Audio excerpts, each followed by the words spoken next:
Hey, Shalom, Shalom. First and foremost, I want to give all praises, honor, and glory to Yahweh, Ba'ashem Yahushai, Ba'ashem Rakakadash. Double honors to the apostles and elders of the Great Millstone, who I learned this truth from and who well.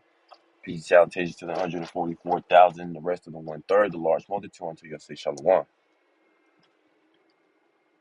So today's lesson that I want to get into is about how we have to walk with wisdom to them who are without.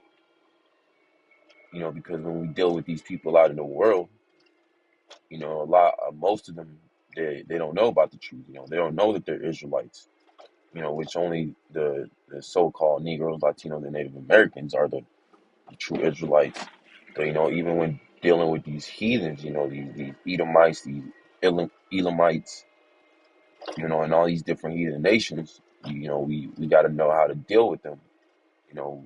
Either if it's to, how to talk to them in a correct manner, or if you might, you know, get into a debate or an argument, which is best to avoid all that, but when you can't avoid it, you got to learn how to properly, navigate the conversation and not escalate it, because a lot of these people have demons, they have demons that they can't control, like, the people in the truth can, not knowing how to, speak the correct words to not stir up any anger, because these people are without wisdom.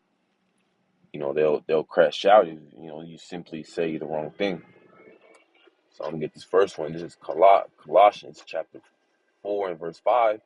Walk in wisdom toward them that are without, redeeming the time. Yeah, so you got to make sure you use that wisdom, that fear of the Lord when dealing with these people. When you having conversations with them, when you talking with them. Ultimately, you gotta kind of dumb yourself down when you talking to these people, because they don't know the truth. So you can't, get into politics with them, geopolitics, about, who you voted for, who you think is the best presidential candidate.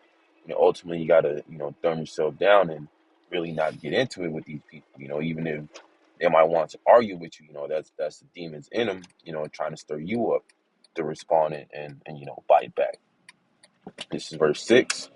Let your speech be always with grace, seasoned with salt, that you may know how you ought to answer every man. Yeah, so for every different person, there's a certain way, you talk to them. You don't talk to every single person the same way. You're not gonna talk to Edomite, the same way you're gonna talk to Jake. Because every different nation, you got a certain way you talk to them, how you deal with them.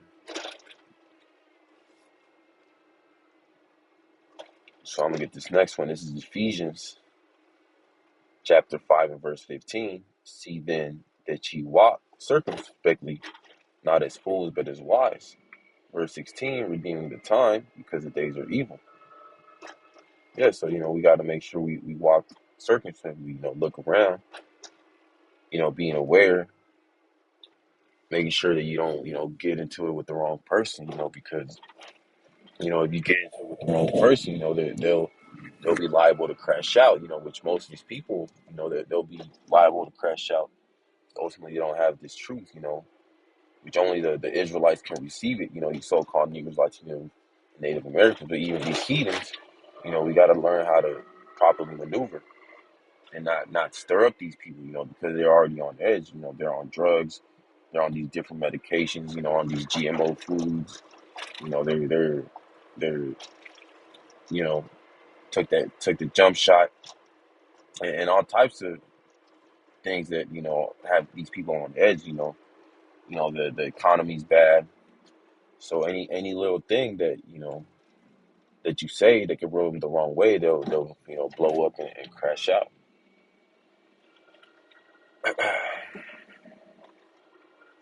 So I'm gonna get this next one. This is Proverbs chapter 15 and verse 1.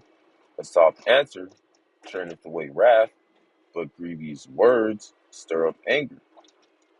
Yeah, so you got to make sure you answer these people correctly. Make sure you don't say the wrong thing, because then they'll be quick to come against you. because ultimately they don't have the fear of the Lord. They don't have the wisdom, knowledge, and understanding. Even dealing with the people in traffic, that want to cut you off, and just let them. You know, best not to get into a road rage incident, because these people have firearms on them. And they'll be quick to use them on you. So I mean, this next one, this is Proverbs chapter 16 and verse 7. When a man's ways please the Lord, he maketh even his enemies to be at peace with him. Yeah, so when you walk in the spirit, walking in his laws, statutes, and commandments to the best of your ability, praying, fasting, reading, doing your lessons, in truth and sincerity, you'll please Yahweh Shema Shai, and that'll make even your enemies at peace with you. Maybe you got Esau as a manager or supervisor, at your workplace. But, if you're doing all the correct things, pleasing and serving Yahweh Shema Shai in truth and sincerity, even they'll be at peace at you. They won't, mess with you, harass you, because ultimately you're serving Yahweh Shema Shai to the best of your ability. So there's no need for you to, go back and forth with them, argue with them.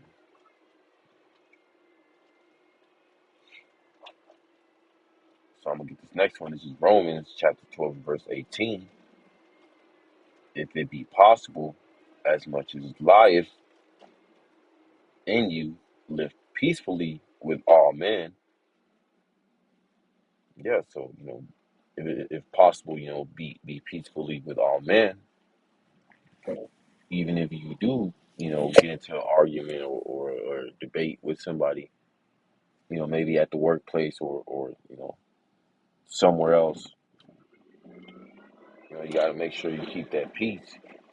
Hold your peace and try to avoid any conflict, any argument that can quickly escalate and lead somewhere fatal. Somewhere where it shouldn't have.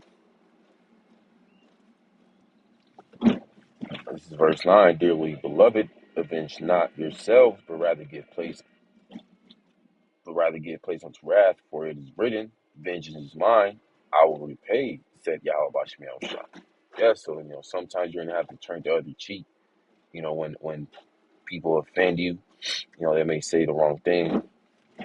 You can't, you know,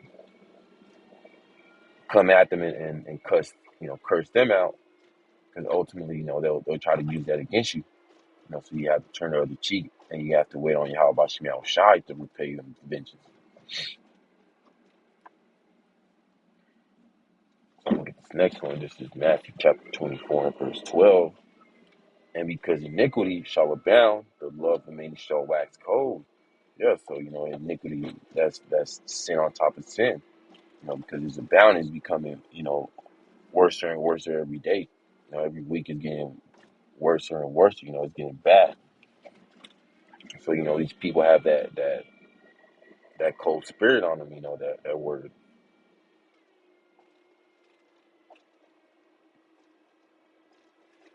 wax cold.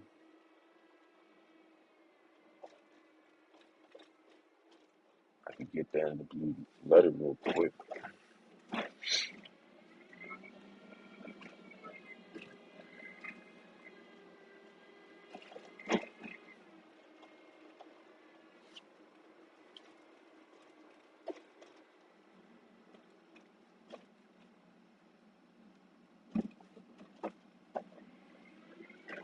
Yeah, so that word cold, that's going to cycle. To and it reads to be made or grow cool or cold, waning love. So yeah, these people are getting colder and colder. Turning into pretty much psychopaths. Any little thing will tick them off and make them crash out. So you got to make sure that first and foremost to myself, that we don't try to provoke these people to wrath, to anger, and make them want to harm you. So I'm gonna get this last one. This is Proverbs chapter 26 and verse 4. Answer not a fool according to his folly, lest thou also be like unto him. Yeah, so when somebody might come at you the wrong way and try to offend you or provoke you, try to stir you up, you can't answer him, the same way that they came at you. You got to make sure you answer accordingly, in a correct manner that's not going to be offensive, ultimately to de-escalate the situation, you know. But that's pretty much the point. I pray that this is edifying to the elect. I want to give all praises, honor, and glory to Yahweh, Hashem, Yahushai, Ba'ashem, Kakodash. Double honors to the apostles and elders, great millstone, who I learned this truth from and everyone well. These salutations to the 144,000, the rest of the one third, the large multitude, unto you I say shalom.